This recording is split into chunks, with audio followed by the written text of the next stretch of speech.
안녕하세요. 저는 직장 생활을 하고 있는 30대 여성입니다.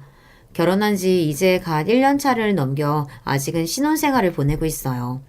결혼한 지 얼마 안 됐을 때만 하더라도 늘 바쁜 직장 생활에 새롭게 맡는 아내와 며느리라는 역할까지 정신이 하나도 없었어요. 하지만 이제는 어느 정도 자리를 잡고 결혼을 통해 새롭게 만난 인연들과도 어느 정도 익숙해졌습니다. 남편과는 연애 시절부터 대화도 많이 하고 정서적으로나 사고방식이 공통점이 많아서 통하는 부분이 참 많았어요. 하지만 남편과 이렇듯 제가 잘 통한다고 해서 남편의 식구들인 시댁 식구들까지 잘 통하리라는 법은 없었죠. 아마 결혼하면서 시댁 식구 때문에 곤란을 겪는 많은 분들께선 공감하시겠지만 사실 결혼 아니면 평생 만날 일 없는 사람들이지 않습니까? 운이 좋아서 시댁 식구들 모두와 둥글게 잘 지낼 수 있다면 그보다 더할 나위가 없겠지만 생전 처음 보는 사람들이 갑작스럽게 가족으로 엮이는 건데 그렇게 찰떡같이 잘 맞는 건 대단한 행운이겠죠. 저 역시 그러했습니다. 결혼하고 난 후 생각지도 못하게 크고 작은 사건들을 겪게 되면서 나름대로 우여곡절을 겪어야 했으니까요. 아니, 우리는 동서가 그런 줄은 꿈에도 몰랐지. 그래, 우리가 알았으면 그런 소리 왜 했겠어. 형님들이 아시든 모르시든 간에 저는 똑같은 사람인데 대접이 이렇게나 달라질 줄은 몰랐네요. 아무리 요즘 시대에 조건 따지는 게 당연한 일처럼 받아들여진다고 하지만 그래도 가족으로 엮인 사람들한테까지 대접을 받는 게 달갑지는 않더라고요. 더군다나 사람 조건 따져가며 대하는 태도를 손바닥 뒤집듯 하는 행동은 기가 막히다 못해 다소 한심스럽게까지 느껴졌습니다. 제가 동서들에게 어떤 취급을 당했기에 여러분들께 이런 하소연까지 하게 된 건지 궁금하신가요? 지금부터 저한테 있었던 일들, 사소한 것들까지 낱낱이 다 말씀드릴게요. 남편과는 산악재단 관련 일을 하다 처음으로 만나게 되었어요. 저도 그렇고 남편도 그렇고 공부를 제법 깊게 했다면 깊게 한 편이었고, 당시에는 지금의 직장이 아닌 교육 관련 일을 하고 있었기에 직업적인 접점도 있는 편이었습니다. 처음 만났을 때부터 이성적으로 접근했던 건 아니었으나 어쨌든 간에 인간적으로도 가치관이 이렇게 잘 통하는 사람을 만나기는 쉽지 않은 일이었기 때문에 쉽게 남편과 가까워질 수 있었죠. 국내에 들어오고 난 후 간만에 만나는 마음이 통하는 사람이었기 때문에 더더욱 남편에게 끌렸던 것 같습니다. 여기까지 말하면 짐작을 하셨겠지만 제가 외국 생활을 제법 오래 했습니다. 20대의 거의 대부분을 미국에서 보냈다고 보시면 될 거예요. 고등학교 마치고 학원 문제로 미국에 건너간 뒤 인턴 생활과 석사까지 쭉 그곳에서 마쳤습니다. 미국에서 한국 들어오는 비행기 값이 한두 푼도 아니고 제가 그렇다고 대단한 부잣집딸도 아니었기 때문에 그 기간 동안 쉽게 한국에 들어오기 어려웠습니다. 집에 유학을 한 가족이 있거나 혹은 본인이 유학생 경험이 있으시다면 아시겠지만 이거 참 돈이 여간 들어가는 일이 아니에요. 물론 저희 가족들이나 부모님들께서 제 생각해 주신다고 그저 저 잘 되라는 생각으로 제 학비로 들어가는 돈에 아까운 티 한 번 내지 않으셨으나 그렇다고 해서 그걸 받는 제 입장이 편할 수만은 없었어요. 집안에 형제가 저 하나뿐인 것도 아니었고 저를 제외하더라도 대학 다녀야 할 동생도 있었으니까요. 거기다 다른 유럽 등지의 대학이 비교적 학비가 저렴한 것에 비해 아직까지 영미권 대학은 학비가 굉장히 높은 편입니다. 거기다 학교 입학만 한다고 전부가 아니에요. 한국에서는 대입시험인 수능에서 좋은 점수를 얻어 대학에 입학하기까지가 참 힘들지 않습니까? 그래도 좋은 학교 한번 들어가고 나면 어지간히 학점 관리를 엉망으로 하거나 사고를 치지 않으면 졸업하는 게 입학만큼 어려운 편은 아니잖아요. 그런데 미국 대학은 입학보다 졸업이 훨씬 어려워요. 물론 입학도 쉬운 건 아닙니다만 좋은 학교 입학했다고 들떠서 학업에 소홀하고 놀러 다니기만 했다가는 번번이 졸업 허가를 받지 못해 대학 졸업장 따기가 결코 수월하지 않습니다. 실제로 제 주변에서도 결국 졸업장을 따지 못하고 수료에 그친 사례도 여러 번 본 적 있어요. 뭐 그런 친구들이야 그래도 본토에서 생활하는 친구들이고 집안도 빵빵한 편이니 먹고 사는데 별 문제는 없겠지만 가뜩이나 연고도 없는 곳에 홀로 건너온 유학생 입장에서는 안 될 말이었습니다. 어떻게든 이 학교 무사히 졸업해서 좋은 직장 잡아 취업해 안정적인 생활을 할 수 있도록 노력해야만 했습니다. 그거 하나 생각해서 이역만리 떠난 딸 자식 뒷바라지에 여념이 없는 가족들을 생각하면 더더욱 그랬죠. 그럼에도 불구하고 비싼 물가에 돈 들어갈 일은 천지였고 열심히 대학 생활하는 와중에도 방학마다 인턴십 프로그램 등에 참가하며 돈 모으는 일을 게을리하지 않았습니다. 그렇게라도 해야 간신히 학교 다니면서라도 부족하지 않을 정도의 생활을 할 수 있었어요. 학비야 어떻게든 부모님이 피땀 흘려 보내주신 돈으로 해결한다고 쳐도 차마 학비 이외에 들어가는 돈까지 다 바랄 수는 없었습니다. 저도 염치가 있지 국내 사립대에 서너 배는 되는 학비 받아 챙기면서 다른 것까지 요구할 수는 없었어요. 애초에 제가 욕심을 부리지 않았더라면 미국까지 와서 공부하는 일도 없었을 테고요. 비록 비교적 편하게 대학 생활하는 다른 친구들을 보면 부러운 마음이 올라오는 것까지는 어쩔 수 없었으나 아무리 어린 날의 선택이었다 한들 제 스스로의 선택에 대한 책임을 저도 어느 정도는 져야 한다고 생각했으니까요. 그래도 일과 학업을 병행해가며 그 누구에게도 부끄럽지 않을 정도로 열심히 살았던 탓에 무난하게 졸업에 성공할 수 있었어요. 중간중간 방학에 인턴십 다녔던 회사들에도 제가 좋은 인상을 줬던 건지 졸업 학기에 스카우트 제의도 여러 받았습니다. 그 중에서 가장 좋은 조건을 제시해준 회사에 졸업과 동시에 입사를 하게 되었기에 제 미국 생활은 생각보다 더 길어지게 되었습니다. 이왕 외국에서 학교 나온 김에 현지에서의 경력을 쌓아두면 나중에 한국에 귀국해서라도 좋은 스펙이 될 수 있을 거라는 생각에서였습니다. 그러다 보니 저의 귀국은 차일피일 미뤄지고 있었어요. 물론 저 나름대로는 이곳에서 열심히 생활해서 어느 정도 삶의 기틀을 마련하고 자리를 잡았다고 생각했지만 애초에 대학을 졸업하면 좋은 일자리 잡아 귀국하고 싶었던 게 제 마음이었어요.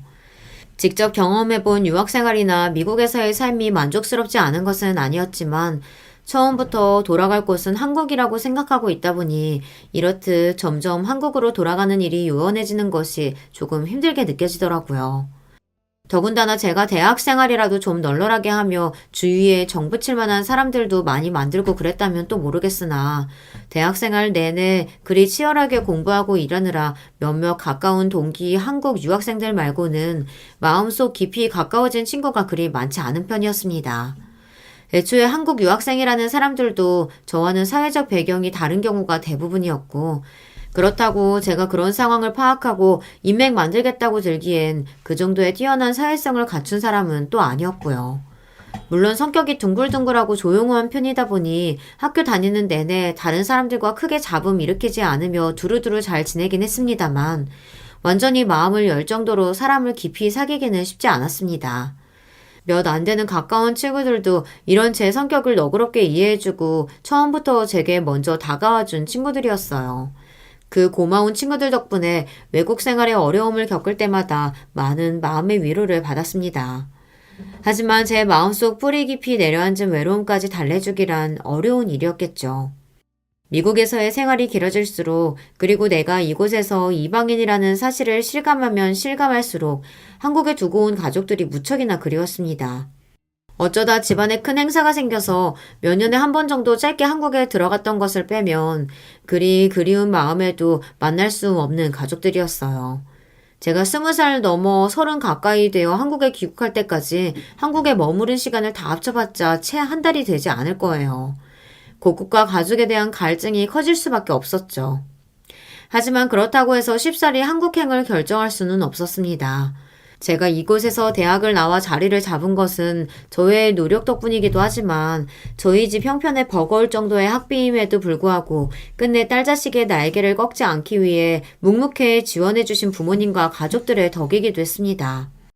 저 졸업시키겠다고 온 가족이 그렇게 고생을 했는데 적어도 부모님 보시기에 남부끄럽지 않은 누가 봐도 자랑할 만한 안정적이고 탄탄한 직장을 잡지 않는 이상 경솔하게 한국행을 결정하지 않으리라 다짐하고 있었으니까요.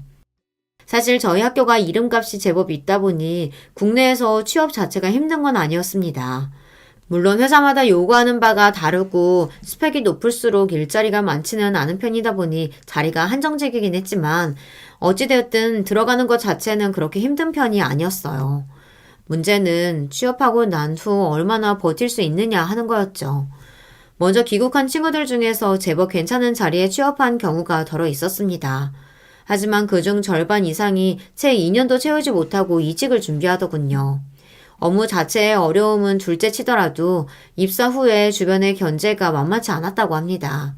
아무리 요새 블라인드 심사니 뭐니 해서 학연, 지연, 혈연 고려하지 않고 인재를 채용하려고 노력한다고는 하지만 그래도 기업 문화라는 게 그렇지 않습니까? 결국은 서로 엮인 인원들끼리 밀어주고 끌어주고 해가며 자리를 채우는 경우가 많은데 그런 사람들 입장에서 보기에 자기들하고 아무 연고도 없으면서 갑자기 외국에 있다가 튀어나온 저희 같은 사람들을 보는 시선이 그리 곱지 않았겠죠.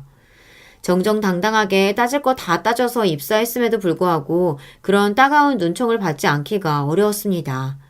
자기들 입장에서는 당연히 자기들 자리가 될 줄 알았던 걸 저희 같은 유학생 출신들이 체각이라도 한 것처럼 텃세를 부리는 경우도 심심치 않다고 들었어요. 원래 일이 힘든 건 견딘다고 해도 사람이 힘든 걸 못 견뎌서 회사 그만두는 경우가 많지 않습니까? 뭐 저희도 마찬가지였던 거죠. 저희 딴에는 잘못한 거 하나 없이 저희 인생 열심히 살아서 정정당당하게 들어갔는데 그리 사람이 못 견딜 정도로 몰아세우니 억울하고 괘씸하다는 생각을 지우기 어려웠고요. 내 보기에는 나보다 훨씬 못하는 인간들이 국내에서 줄 좀 잡았다는 이유로 나와 같은 혹은 나보다 더 좋은 대우를 받는 꼴을 못 보는 게 속이 부글부글 끓기도 했겠죠. 하여튼 이러저러한 이유로 국내에 돌아가더라도 한 직장에 진득하니 오래 머무르기가 쉽지 않은 것 같더라고요. 이런 이야기를 여러 번 접하다 보니 한국행을 결심하기가 더더욱 어려워졌습니다. 확실한 자리가 아니고서야 섣불리 움직일 일이 아니라고 생각했죠. 그렇게 한 해, 두 해 지내던 것이 거의 30이 될 때까지 미국 땅에서 벗어날 수 없었던 겁니다. 대학 생활까지 합치면 벌써 10년 가까이 국내에 들어가지 못하고 있었어요. 학교 다닐 때도 그랬지만 가족 하나 없는 곳에서 그 치열한 직장 생활하면서 심신은 날이 가도록 달아갔습니다. 물론 어디든 밥 벌어먹고 살기 쉽지 않습니다만 미국에서는 한국만큼도 노동자의 권리가 보장되어 있지 않은 편이에요. 철저하게 성과주의로 돌아가기 때문에 얼마 전까지 높은 급여를 받던 사람도 한번 삐끗하면 한국보다 훨씬 쉽게 해고되는 경우도 많았습니다. 그야말로 무한 경쟁 사회였어요. 애초에 타고난 성격 자체가 경쟁에 그리 맞지 않은 편이었던 저에게는 더더욱 견디기 힘든 상황이었습니다. 다들 그렇게 사니까 그런 줄 알고 산 거지. 안 그랬으면 얼마 버티지 못하고 나가 떨어졌을 거예요. 그렇게 삭막한 생활에 건조해져 가고 있을 즈음 오랜만에 한국 측에서 들어온 스카우트 제의는 제게 있어 반가운 일일 수밖에 없었습니다. 물론 그럼에도 불구하고 이 제안이 나를 한국에서 제대로 뿌리내리고 살 수 있게 해줄 수 있을지 철저하게 따져봐야 하긴 했지만 당장이라도 덥석 물고 한국에 돌아가고 싶은 마음이었어요. 그 정도로 한계까지 내몰려 있는 상황이었거든요. 경쟁사회에서 밀려나지 않으려고 밤낮 없이 노력한 탓에 어느 정도 돈은 모을 수 있었으나 돈을 모아봤자 쓸 시간조차 없었습니다.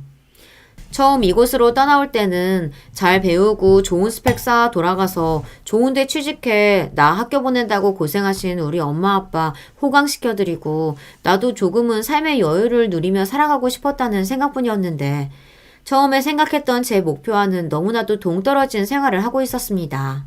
다행히도 제게 스카우트 제의를 해주신 제 한국에서의 첫 직장의 복리후생이 제법 괜찮았습니다. 이만하면 최상급은 아니라고 하더라도 귀국한 지 얼마 되지도 않아 지쳐 나가 떨어지지는 않겠다는 결론에 주저없이 한국으로 돌아가는 짐을 쌌습니다. 그래도 근 10여 년을 생활한 미국이었는데 한국으로 돌아간다고 생각하니 크게 아쉬움도 남지 않더라고요.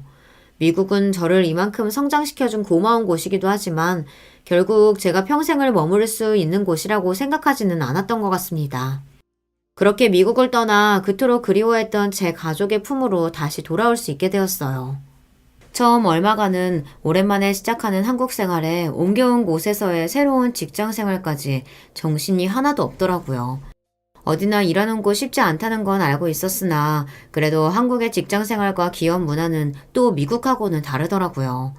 미국에서도 그런 생활에 적응하기가 쉽지 않았는데 한국에서는 또 한국대로 적응이 결코 쉽지는 않았습니다.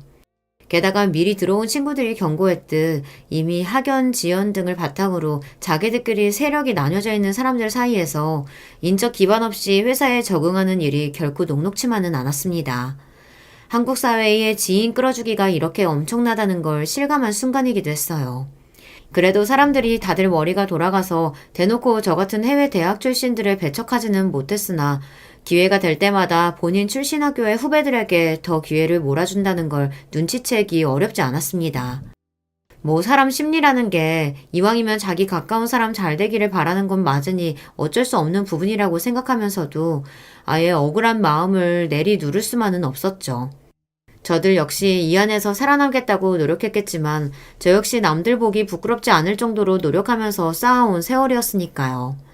그러던 와중에 남편을 만나게 되어 마음의 위로를 많이 받았어요. 남편 역시 이러다 만난 사람이다 보니 이런 관행을 잘 알고 있었습니다. 국내 유수의 대학을 졸업한 남편은 이런 한국 사회 학연 지원의 혜택의 중심에 있는 사람이었으나 그럼에도 불구하고 본인과 다른 환경에 처한 제 입장을 잘 고려하고 배려해 줄 줄 아는 사람이었습니다. 남편은 서울대학교 출신이에요. 아무래도 국내에서 최고로 손꼽히는 대학 출신이다 보니 어디든 한 자리 한다는 사람들 중에는 꼭 이 학교 출신들이 있었습니다. 저와는 달리 사교성이 좋고 싹싹한 남편이었으니 이런 이점은 더욱 빛을 발했을 거예요. 하지만 그런 점을 알고 있었음에도 불구하고 인맥에 기대려 들지 않고 항상 노력을 게을리하지 않으며 자기 힘으로 성취하고자 하는 남편의 진취적인 성격과 마음가짐이 참 돋보였습니다. 그런 남편 곁에서 새로이 시작하는 한국 사회생활에 대한 불안감을 잠재울 수 있었어요. 아마 남편이 없었더라면 한국에 들어와서 적응하는데 훨씬 오랜 시간이 들었을 겁니다. 어쩌면 타국인 미국에서 받았던 것보다 더한 상처를 받을 수도 있었겠죠. 그걸 생각하면 지금도 남편한테는 참 고마운 마음입니다. 오랜 외국 생활로 지친 딸자식에게 저리 위안을 가져다주고 싹싹한 성격으로 당신들에게까지 정겹게 거는 남편을 저희 부모님과 친정 식구들 역시 많이 좋아했어요. 저희 식구들과도 가족처럼 어울리는 남편과 결혼을 결심한 건 어찌 보면 당연한 일이었던 것 같아요. 시부모님 역시 남편처럼 정이 많고 따스한 분이셨어요. 남편은 아들만 셋인 집 막내예요. 시부모님께서는 아들 셋을 다 서울대에 보내신 분들이셨습니다. 그 들어가기 어렵다는 서울대를 아들 셋을 모두 들여보냈으니 주변 사람들의 부러움을 한몸에 받는 분들이셨죠. 일평생을 도대체 자식들 교육을 어떻게 시켰길래 아들 셋을 다 서울대에 보낼 수 있었냐며 비결 좀 알려달라고 성화를 부리는 사람들 때문에 시달리기도 어지간히 시달리신 게 아니셨습니다. 제가 처음 한국에 들어왔을 때 제 출신 학교 때문에 주변에서 말들이 많았거든요. 저에 대해 제대로 알지도 못하고 대화 한번 해본 적도 없으면서 제가 별 노력도 없이 학벌로 쉽게 자리를 따낸 것처럼 뒤에서 안 좋은 소리를 하고 다니는 사람들도 제법 있었습니다. 뭐 그런 게 사내 정치라고 하면 아예 이해 못할 것도 아닙니다만 제 입장에서는 억울한 소리 아니겠습니까? 저 나름대로는 10여 년이 다 돼가도록 타지에서 외롭게 생활하면서 힘겹게 제 커리어를 쌓아 올렸는데 고작 학벌로 쉽게 사는 사람을 취급당했으니 말이에요. 참 희한한 게 제 출신 학교를 들으면 사람들이 저희 집 사정도 모르면서 당연히 저희 집이 부유할 거라고들 생각하시더라고요. 물론 비율로 따지면 주변에 같은 대학 출신 중에 그런 환경에서 자란 사람들이 많기는 했습니다만 그렇다고 저도 그런 집 출신인 건 아니니까요. 그리고 그렇다 한들 그런 친구들도 졸업한다고 매일같이 날밤을 새가며 잠 줄이고 공부에 매달려야만 했죠. 원래 남의 성취라는 게 자기가 겪은 일이 아니다 보니 참 쉽게 느껴지지만 당사자에게는 그게 또 다른 문제 아니겠습니까? 잘 알지도 못하면서 내 노력을 폄하하고 깎아내리려 드는 사람들에게 시달리다 보니 한국 들어오고 나서 아예 저 나온 학교 얘기 꺼내는 것만으로도 피곤해지더라고요. 괜히 안 들어도 될 소리 일일이 대꾸해주는 것도 성가신 일이었고요. 물론 직장에서야 이미 어느 정도 제 배경에 대한 소식이 쫙 퍼져 있으니 이제 와서 그런 소리 하지 않는다고 한들 큰 효과는 없었지만 밖에서 다른 사람 만난 일이 있으면 굳이 제 출신 학교 이야기를 꺼내지는 않았습니다. 처음 시부모님께 인사드렸을 때 제가 미국 생활을 오래 하고 거기서 학교까지 나왔다는 걸 알고 두 분 눈이 호기심으로 반짝였어요.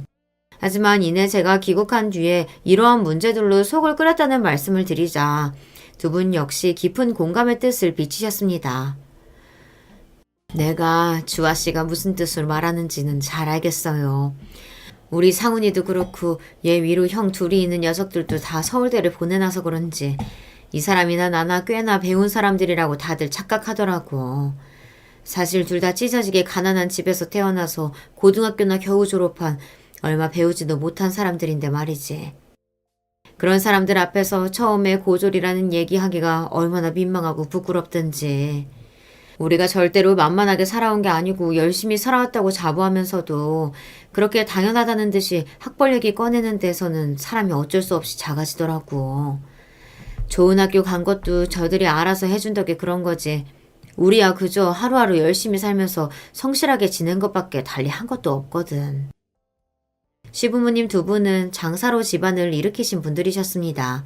사람이 사는 길에 대학만 있는 것도 아니고 그저 다른 이들에게 죄짓지 않고 부끄럽지 않게 살면서 본인 노력으로 일군 것들은 모두 자랑스럽게 생각해야 마땅하다고 저는 생각하고 있으나 사실 세상 돌아가는 게 꼭 그렇지만은 않지 않습니까?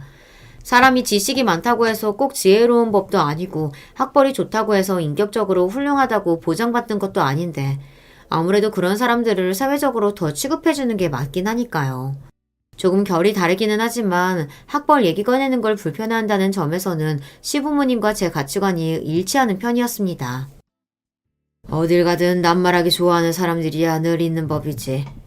이런 얘기가 불편하게 여겨질 수도 있어. 특히나 주아양은 귀국하고 나서 학벌 문제로 시달리는 일이 많았으니 우리랑 경우는 다르다고 해도 그 마음이 이해가지 않는 건 아니네요. 참, 이럴 때는 많이 배운 사람들도 좋은 면만 있는 건 아니구먼. 그래서 굳이 꼭 필요한 경우가 아니면 제 학벌에 대한 이야기를 가급적이면 일부러 꺼내지 말아주십사 하는 제 부탁을 흔쾌히 들어주신 시부모님이셨습니다. 사실 유학파 며느리 보면 시부모님 입장에서는 주위 지인들에게 자랑하고 싶으실 법도 한데 이런 부분까지 저를 배려해 주시는 모습 역시 남편이 저런 부모님을 닮아서 성정이 저런 거구나 하고 생각하게 되더라고요. 어떻게 되었든 간에 저한테는 감사한 일이었죠.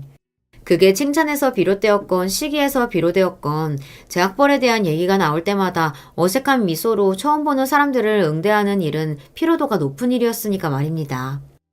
그래서 따로 시부모님만 먼저 뵙고 난 후 나머지 시댁 식구들 만났을 때 굳이 제 학교 이야기가 더 나오지는 않았습니다. 온 가족이 함께 모이는 자리 이전에 막내 동생 새색시댈 아가씨가 궁금하다는 성화에 우선 남편의 두 형님들, 즉 제 아주버님들과 먼저 대면하게 되었습니다. 처음 만나는 사이끼리 하는 일이나 서로의 집안 이야기 등을 나누다 자연스럽게 학교 이야기도 나오게 되었습니다. 아무래도 삼형제 모두 서울대를 나왔다 보니 이야기하는 도중에 본인들 모교 이야기가 자연스럽게 나오더라고요. 일부러 국내 최고 대학에 나왔다고 티를 내거나 하는 것이 아니라 그 형제들 사이에서는 당연한 일이다 보니 나온 이야기라는 걸 눈치챌 수 있었어요. 저야 뭐 국내 대학 사정은 잘 모르니까 잠자코 있었죠. 학교 얘기에 제가 조용해진 걸 눈치챈 큰 아주버님께서 아차 싶었는지 제게 사과의 말씀을 전하셨습니다. 아이고, 세 사람 불러놓고 나서 너무 우리끼리만 얘기했네. 미안해요. 이렇게 남자들이 배려심이 없어. 내가 내 얘기 아니라고 너무 입 다물고 있었던 게 오히려 아주버님들을 불편하게 했나 싶어 저는 그저 괜찮다고 손사래를 치며 이렇게 이야기했습니다. 아니에요. 그냥 제가 국내 대학 사정은 잘 몰라서요. 하시는 말씀 재밌게 잘 듣고 있어요. 제 말을 어떻게 받아들이셨는진 몰라도 그게 제게 그리 편치 않은 주제라고 생각하셨는지 금세 화자를 바꾼 아주버님들이었습니다. 두 분 모두 말재주가 뛰어나신 편이라 시간 가는 줄 모르고 즐거운 자리였어요. 남편 형제 되는 분들 처음 만난 자리라고 다소 긴장을 하고 있었는데 일이 편안하게 만들어주시는 걸 보면 앞으로 결혼해서도 잘 지낼 수 있을 것 같아 한시름 놓였습니다. 두 분은 벌써 결혼해서 가정을 꾸리고 계셨어요. 큰형님이야 남편과는 나이 터울이 조금 있는 편이라 결혼해서 초등학생 아들을 두고 계셨고 작은형님은 나이에 비해서 조금 일찍 결혼하신 편이라서 큰형님네와 동갑인 딸아이를 키우고 계셨습니다. 다음에 우리 처랑 아이들도 다 같이 한번 봅시다. 우리 가족 된 거 정말로 환영해요. 네, 감사해요. 아직 형님 되실 손윗동서 두 분은 만나뵙지 못했지만 남편 되시는 분들이 절이 싹싹하고 밝으신데 형님 되실 분들과도 잘 지낼 수 있지 않을까 하고 기대가 되었습니다. 그래서 처음 만났을 때 생각보다 대면대면한 손윗동서들 태도가 조금 당황스럽게 느껴졌어요. 물론 그 자리에 저 혼자만 낯선 사람인 입장이다 보니 제가 그걸 더 예민하게 알아차렸을지는 모르겠지만 식사 내내 저와 다른 식구들이 하는 이야기를 그저 듣기만 하고 묵묵히 밥만 먹는 모습에 저도 모르게 좀 뻘쭘해지더라고요. 더군다나 그날의 주인공 격인 제 쪽으로는 눈길도 한번 제대로 안 줬으니 제 입장에서는 그 두 사람이 저를 그다지 반가워하지 않는다는 걸 알아차리는 게 어렵지 않았습니다. 형님들이 제게 왜 그런 태도를 보였는지 그 이유를 알게 된 것은 결혼 이후였어요. 결혼 전까지는 사실 형님들과 크게 마주칠 일이 없었고 남편이나 저나 둘 다 직장 생활하면서 결혼 준비까지 하느라 워낙 바빴기 때문에 시간 빼기가 더더욱 어려웠습니다. 게다가 결혼과 관련된 준비하는 일들은 양가 부모님 도움을 많이 받았기 때문에 시간이 난다고 하더라도 양가 부모님들 뵙는데 더 많은 시간을 할애하게 되었어요. 결혼하고 나서도 얼마간은 신혼생활에 적응하느라 형님들까지 신경 쓸 정신이 없었죠. 어느 정도 생활에 적응이 되고 난 후에야 대충의 상황 돌아가는 꼴을 파악할 수 있게 되었습니다. 그날은 둘째 아주머님 부부가 부부 동반 모임에 참석한다고 시조카인 영지를 저희 부부에게 맡기신 날이었어요. 마침 주말이기도 했고 결혼 이후에 아직은 어색한 사이였던 시조카와 조금은 가까워질 수 있지 않을까 하는 기대에 흔쾌히 아이를 봐드리기로 했습니다. 그렇게 저희 집으로 온 아이는 책가방이 빵빵하도록 책을 짊어지고 왔습니다. 주말임에도 불구하고 쉴 새 없이 학원이며 학교 숙제가 잔뜩 쌓여 있어서 새 식구가 된 작은엄마에게 쑥스러워 기어들어가는 목소리로 겨우 인사만 하고 고개를 받고 공부만 하는 아이였습니다. 그래도 주말인데 아직 중학생도 되지 않은 아이가 저 많은 숙제에 파묻혀서 쉬지도 못하고 있는 걸 보니 마음이 좀 안 좋더라고요. 요즘 애들 학원 가지 않으면 친구들하고 어울리기도 어렵다는 얘기 정도야 들어서 알고 있었습니다만 그래도 저건 좀 과하다 싶었어요.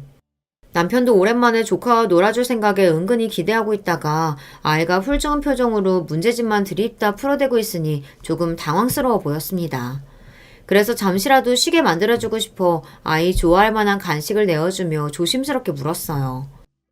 영지야, 평소에도 숙제가 이렇게 많아? 네, 그래도 오늘 여기 오려고 어제 밤늦게까지 숙제 많이 해서 오늘은 별로 많은 편 아니에요. 삼촌집까지 와서 책만 들여다보고 있는 저를 책망하는 줄 알았는지 아이가 풀이 죽어 기어 들어가는 소리로 말했습니다. 괜히 애 신경 쓰게 하는 건가 싶어 서둘러 말했어요. 괜찮아. 벌써부터 이렇게 열심히 공부하는 거 보니까 기특해서 그래. 그럼 삼촌이랑 숙모랑 같이 남은 거 얼른 풀고 재밌는 거 하고 놀까? 그제야 아이 표정이 좀 풀어지더라고요. 양쪽에 삼촌과 숙모가 붙어 앉아 공부를 도와주니 의욕이 샘솟는 듯 했습니다. 그렇게 아이 숙제를 도와주고 일부러 아이 온다고 구비한 보드게임을 하며 즐거운 시간을 보냈습니다. 둘째 아주버님 부부가 아이가 저녁 먹고 한참 놀다 지쳐 잠이 든 무렵에야 아이를 데리러 오셨어요. 아주버님께서는 기분이 좋아 한잔 하셨는지 웃는 낯이 벌겋게 익어 계셨고 운전해야 해서 술을 드시지 않은 둘째 동서가 아이를 챙기셨습니다. 우리 애 봐주느라 고생했네. 아니에요. 저희도 영지랑 즐거운 시간 보내서 재밌었어요. 아이가 숙제가 많아서 많이 놀아주지 못해서 그게 오히려 아쉬운걸요. 그 말은 진심이기도 했지만 저도 모르게 아이 합승력이 지나치게 많다는 생각에 튀어나온 말이었던 것도 같습니다. 제 말에 살짝 이마에 미간을 찌푸린 둘째 동서가 언제 그랬냐는 듯 표정을 지우고 아이를 데리고 가셨습니다. 그리고 얼마 지나지 않아 시어머니 생신이랑 온 시댁 식구들이 모두 모였습니다. 좋은 날이니만큼 서로 기분 좋은 대화가 오가며 맛있는 음식 먹고 서로의 근황을 주고받았어요. 저 역시 얼마 전 만났던 시조카 영지의 안부를 챙겼습니다. 영지는 그날도 제 몸뚱이만한 책가방에 책이며 문제집을 잔뜩 싸들고 왔더라고요. 저도 모르게 아이가 안쓰럽다는 생각이 들었습니다. 괜히 한번 무거운 가방 드느라 고단했을 아이 어깨를 토닥여주며 제가 말을 붙였어요. 영지야, 오늘도 책을 많이 들고 왔네. 내일까지 해야 할 숙제가 있어서요. 우리 영지가 고생이 많네. 이렇게 열심히 노력해서 영지가 공부를 잘하나 보다. 제 칭찬에 쑥스러웠는지 아이 얼굴이 발그레해졌습니다. 그래도 아직 어린아이인데 놀 때는 좀 놀았으면 싶었어요. 저도 공부를 꽤나 했던 학생이었지만 공부에 대한 능률을 길게 끌고 가려면 풀어줄 땐 또 잘 풀어주는 게 훨씬 효과가 있었거든요. 하지만 제가 그 아이 부모도 아니고 부모님이 엄연히 계시는데 아이 교육 문제에 이러쿵저러쿵 말을 못하는 건 실례되는 일이라는 걸 알았기에 저는 말하지 않고 아이 머리만 쓰다듬어 주었습니다. 후식 내온다고 잠시 주방으로 들어가는 길에 둘째 동서도 제 뒤를 따라오셨어요. 그러더니 저를 보고 대뜸 이러시더라고요. 동서, 우리 예뻐해주는 건 고마운데 그래도 아이 앞에서 그런 식으로 말은 좀 안 했으면 좋겠어. 네? 아까 내가 아이한테 무슨 말실수라도 했나 싶어 제가 했던 말을 곱씹어 보았습니다. 그런데 딱히 뭐가 잘못됐는지 잘 모르겠더라고요. 혹시 내가 아이에게 실수될 만한 말을 했나 싶어 다시 되물었습니다. 형님, 혹시 제가 실수한 게 있을까요? 알려주시면 다음부터는 조심할 테니까 말씀 좀 해주세요. 아니, 학생이 공부하는 게 당연한 일이지. 그걸 가지고 고생스럽다고 하는 건 좀 아니지 않아? 우리의 학습량이 그렇게 많은 편도 아니야. 요새 애들은 다 저만큼은 한다고. 그런데 괜히 동서가 이상한 바람 불어넣어서 애 허튼 생각이라도 할까 봐서 그래. 지금도 저기서 더 놀리고 싶은 걸 조절하고 있는 중인데 그렇게 공부 너무 많이 한다는 식으로 했다가 애가 깨라도 부리면 골치 아파지는 건 내 쪽이라고. 제 딴에는 아이가 너무 어린 나이부터 공부한다고 애를 너무 먹는 것 같아서 한 소리였는데 아이 공부 스케줄 관리하는 엄마 입장에서는 자기 일도 아닌 문제에 괜히 입댄 것처럼 느껴질 수도 있다는 생각이 들더라고요. 물론 그럴 의도는 아니었습니다만 상대방이 그렇게 느꼈다고 하면 조심해야 하는 게 맞다고 생각했어요. 그래서 답했습니다. 죄송해요, 형님. 제 딴에는 영지가 너무 애쓰는 것 같아서 안쓰러워서 한 말이었는데 제가 자세한 사정도 모르면서 너무 쉽게 말했던 것 같아요. 앞으로는 신경 쓸게요. 그래. 뭐 그렇게 얘기해주니 더 할 말은 없네. 동서야 모르겠지만 원래 대학 가서 사람 구실하려면 지금부터 공부의 길을 들여놓는 게 참 중요하다고. 동서가 경험해본 일이 아니라서 잘 몰라서 그런 거라고. 이번에는 그냥 넘어갈게. 앞으로는 신경 좀 써줘. 그러고는 밖으로 쏙 나가버리는 둘째 동서였습니다. 갑작스레 들어온 뜻밖의 말에 저는 어안이 벙벙해졌어요. 아니, 저도 고등학교 때까지는 치열하다는 대한민국 교육을 경험해봤고, 비록 국내 대학은 아니라 하더라도 외국에서 대학 생활도 질리도록 해봤고요. 이런 문제에 완전히 문외한인 것처럼 취급하는 것도 모자라 조금은 무시당한 기분이 들어 기분이 찜찜했지만, 이렇게까지 생각하는 건 내가 너무 과하게 해석한 건가 싶어 애써 떨떠름한 기분을 떨쳐내려 노력했습니다. 시댁에 모이는 일이 잦아질수록 저를 대하는 두 동서들의 태도가 더욱 확실하게 느껴졌습니다. 동서들이 붙어있을 때마다 단연 가장 많이 나오는 주제는 역시 아이들 교육 문제였어요. 제가 결혼한 지도 얼마 안 되었고 아이도 없다 보니 두 분이 말씀하실 때 멀뚱하게 듣고 있는 것 말고는 딱히 할 말도 없었습니다. 애초에 그 둘이 지내온 시간이 저보다 훨씬 길었고 공통적인 관심사도 없이 아이들 교육 문제만 나오는데 화제에 끼어들기가 쉽지 않았죠. 은근히 그 둘이 저를 따돌리는 기분이 들었으나 설마 나하고 무슨 척질 일이 있는 것도 아닌데 일부러 그러기야 하겠나 생각했어요. 아, 너무 우리들끼리 떠들었네. 아무래도 우리가 엄마다 보니 이런 데 관심이 갈 수밖에 없더라고. 동서도 이해하지? 아, 그럼요. 아이들 문제만큼 중요한 게 또 있나요. 그래. 자기 듣기에는 뭔 소린가 싶겠지만 그래도 동서도 들어둬서 나쁠 건 없을 거야. 지금껏 동서야 대학을 다녀본 것도 아니고 무슨 소린가 싶겠지만 우리 도련님하고 결혼한 이상 애가 생기면 당연히 대학을 보내야 할 거 아냐. 그때 되면 우리한테 이렇게 기동령으로나마 들어둔 걸 감사하게 될걸? 저를 대학 문턱도 밟아오지 못한 사람 취급하는 말에 어리둥절해졌습니다. 그러면서 제게 대단한 은혜라도 베푼 것처럼 구는 두 손윗동서를 보니 그제야 저 둘이 제게 거리를 두는 이유를 깨달을 수 있었어요. 눈치 없이 저 두 사람이 몇 번 만나보지도 않은 새 식구인 저에게 낯을 가리고 있는 게 아닌가 싶었는데 애초에 본인들과는 어울릴 수 없는 보이지 않는 선을 긋고 저를 대한 거였더라고요. 두 동서들은 아주버님들과 캠퍼스 커플 출신으로 둘 모두 서울대 출신이었습니다. 한눈에 보기에도 좋은 대학 나왔다는 자부심이 상당해 보였죠. 도대체 저 두 사람이 어쩌다 저를 대학은 구경도 해보지 못한 고졸 출신이라고 오해하고 있는지는 둘째 치더라도 대학 안 나왔다고 생각한 것만으로 사람을 이렇게 은근히 무시하고 깔보다니 실망스러움을 감추기 어려웠습니다. 집으로 돌아오는 길에 남편에게 대충 그날에 있었던 일을 설명했더니 남편 표정도 황당하게 짝이 없더라고요. 그런 남편에게 제가 말했습니다. 아무래도 아주버님들 처음 뵀을 때 내가 국내 대학 사정 잘 모른다고 한 걸 대학 안 나와서 그렇다고 착각하신 것 같아. 아니, 그걸 착각하고 말고를 떠나서 그렇다고 당신이 고졸인 줄 알았다고? 내가 고졸이라고 생각했다는 거는 나 아무렇지도 않아. 대학 나온 사람만 사람인 것도 아니고. 당장 어머님, 아버님도 대학 안 나오셔도 저렇게 자식 셋 훌륭하게 키워내시고 번듯하게 지내시는데 그게 뭐가 그렇게 중요하겠어. 내가 황당한 건 내가 대학 안 나온 줄 알고 고졸 출신인 줄 아니까 꼭 사람을 자기들 밑으로 보고 행동하는 게 어이가 없어서 하는 소리야. 아휴, 형수님들 애들한테 벌써부터 너 제대로 안 하면 좋은 대학 못 간다고 닥달하시는 거 보고 조금 과하신 거 아닌가 싶었더니 당신한테까지 그런 식으로 구셨단 말이야. 남편 역시 제 형수님들에 대한 실망감이 뚜렷해 보였습니다. 제가 동서들에게 그런 취급을 받은 걸 저보다 더 기분 나빠하는 남편이었어요. 다음에 형수님들 뵈면 내가 똑바로 해명할게.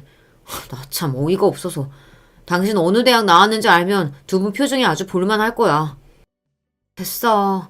그거 보고 나 대하는 태도 변하면 그건 그거대로 또 기분 나빠. 어차피 나 학교 나온 걸로 이래저래 말 나오는 거 별로 달갑지도 않고 그 두 분이 오해하신다고 해서 내가 진짜 고졸이 되는 것도 아닌데 뭐. 이미 실망스러워서 그런지 해명을 할 생각도 들지 않는 저였습니다. 그리고 해명이라는 말도 참 웃기지 않나요? 자기들 임의대로 해석해서 멋대로 받아들인 사실만 가지고 그럴 일도 아닌 걸 가지고 사람을 이리 대해놓고 사실대로 얘기한들 무슨 소용이 있을까 싶었습니다. 어차피 그런 마음가짐으로 앞으로 잘해준다면 내가 진심으로 마음에 들어서 하는 행동도 아닌데 그런 식으로 아무 일 없었다는 듯 잘 지내는 것도 찜찜한 기분이었고요. 그렇게 말하는 저를 보고 남편 표정이 염려스러웠으나 괜한 말할 거 없다고 다시 한번 남편에게 당부하고는 저도 그렇게 넘어가기로 작정했어요. 하지만 신경 쓰지 않으려고 했던 생각에도 불구하고 제 앞에서 두 분의 학벌 타령은 점점 더해져만 갔습니다. 동서, 지금 와서 좀 늦기는 했지만 그래도 도련님도 서울대 출신인데 지금이라도 사이버대학이라도 들어가는 거 어때? 그래, 나중에 애 낳아봐. 아빠는 서울대 나왔는데 엄마는 대학 문턱도 못 밟아봤다 그러면 애가 얼마나 창피하겠어? 다 동서 생각해서 하는 소리야. 인생 성배들 말 가볍게 듣지 말고. 배울 거 하나 없는 사람이 인생 선배를 자처하는 게 기가 찼습니다. 처음에는 눈치라도 좀 보다 점점 다른 식구들 있는 앞에서까지 말을 못 가리는 동서들이었습니다. 입이 방정인 제 아내 대신 아주버님들 사과를 받는 일도 잦았죠. 재수씨, 내가 미안해요. 내가 그렇게 단속을 하는데도 점점 더 말을 가르할 줄도 모르고. 내가 정말 재수씨랑 우리 상훈이 볼 면목이 없어. 아주버님들이 먼저 제안해주신 동서들과의 미국 여행을 마지못해 받아들인 것 역시 동서들 때문이 아니라 아주버님들 때문이었습니다. 내가 성과급 명목으로 미국 여행 상품권을 받았는데 요새 업무가 하도 바빠서 시간 빼기가 어렵더라고. 가서 구경도 잘하고 콧바람도 좀 쐬고 하면서 기분 좀 풀고 와요, 재수씨. 미국 여행에 한두 푼 드는 것도 아니고 제게 미안한 마음에 어떻게든 동서들 간의 사이를 풀어보려고 저리 애쓰시는데 거절하기도 참 그렇더라고요. 이미 제 형수들하는 태도에 성이 날 대로 난 남편은 그마저도 곱깝지 않게 봤지만요. 당신 괜히 형들 때문에 억지로 괜히 참아줄 필요 없어. 나중에 뒷수습 내가 다 해줄 테니까 또 어떤 소리 하거든 봐주지 말고 할 말 시원하게 다 해. 알았지? 남편까지 저리 든든하게 지원을 해주는데 까짓거 못 갈 것도 없겠다 싶었습니다. 그렇게 여행날이 되었어요. 저들 둘이서 뭐가 그리 신나는지 깨르륵 웃으며 붙어가는 동서들 뒤를 따라 터덜터덜 걸어갔습니다. 미국으로 들어가는 출입국 심사대 앞에서 대놓고 들으란 식으로 저를 조롱하는 동서들이었어요. 저 앞에서 통과는 제대로 할 수 있을까? 미국은 출입국 심사도 쉽지 않은데 영어 못해서 붙잡히면 얼마나 창피한 일이야. 설마 아무리 배운 게 없어도 그 정도 공부야 해왔겠죠. 혹시나 했는데 역시나였습니다. 무난하게 출입국 심사대를 통과한 저를 보고 의외라는 듯한 동서들 표정을 빤히 쳐다보았어요. 이대로 제가 여기서 망신이라도 당하고 붙잡혔으면 저를 기다리지도 않고 저들끼리 가버리고도 남을 인간들이었어요. 공항 입구를 나서자마자 동서들이 하는 소리는 더더욱 가관이었습니다. 그래도 어떻게 이미그레이션은 통과했네. 나는 저기서 동서 잡힐까봐 어찌나 걱정이었는지 몰라. 동서, 고졸이라서 영어 못하지? 대꾸할 가치도 없어 가만히 있는 저를 보고 둘째 동서가 이죽거렸습니다. 지금 손윗동서가 말씀하시는데 태도가 그게 뭐야?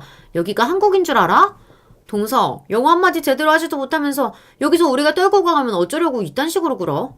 똑바로 해. 제대로 안 하면 여기다 그냥 확 버리고 간다. 듣자 하니 정말이지 더는 못 들어주겠더라고요. 미리 예약한 우버가 도착하자마자 그것들 뒤도 안 돌아보고 앞자리에 턱 올라타서는 유창한 영어로 운전자에게 목적지를 내질러 버렸습니다. 거침없는 제 행동에 다소 당황한 동서들이 우물쭈물거리다 자기들 트렁크를 넣고는 영문을 모르고 뒷자리에 올라탔어요. 동서, 도대체 뭐라고 한 거야? 지금 어디 가는 거야? 입 다물고 있어요. 미국 와본 적도 없다면서 내가 떨구고 가면 어쩌려고. 한껏 비아냥거리는 제 말에 황당함을 감추지 못하는 동서들이었어요. 제가 얌전하게 대해줄 때는 끝이 모르고 기어오르더니 말 한번 싸하게 내뱉었다고 당황함을 감추지 못하는 꼴을 보자 역시 별것도 아닌 것들이 사람 봐가며 발 뻗는다 싶더라고요. 그렇게 차는 이윽고 목적지에 도착했습니다. 여긴 왜 왔어? 우리 호텔은 어쩌고? 아니, 여기 아무나 들어갈 수 있는 거야? 촌스럽기 짝이 없는 태도로 쭈뼛거리는 그것들에게 혀를 차며 제가 어깨를 활짝 펴고 소리쳤습니다. 지금 아니면 형님들 주제에는 평생 못 오지 싶어서 제가 한번 모시고 왔어요.